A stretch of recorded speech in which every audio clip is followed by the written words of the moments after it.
Maaga pa nga laang ho kay kinauna ng kapatid kong ito sa bahay. Napakasipag ho niyan. Aba, ay masipag gumawa ng bata. Ay di ari nga ho ako'y pandalas ng pagpunta rito sa shop at may nag-aantay ng araw hong gawain din eh. Ay siya nga ho kasi ang nagdala. Ay di siya nga hong sumundo sa akin kaaga pa. Ay di binuksan na ho ang shop. Yan daw ho ay sa kapitbahay ni pinakisuyo lang sa kanya. Ay di ari abang-abang din naman sa akin din nang gugulo nga ho. Tingnan nyo naman.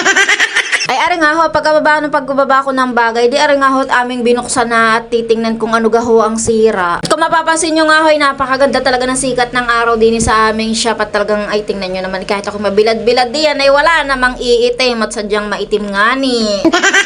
Kung napansin nyo nga ho yung mini video ko ay hindi pa talaga siya nabibili. Parang pinaka-display na nga ho namin at sobrang dami nga pong naiinggan nyo diyan ay December nga daw ho planong magpagawat. Alam nyo na, 13 month, aba ay didagsa iyon. Bale, ari nga po tapos na timer laang ho ang sira.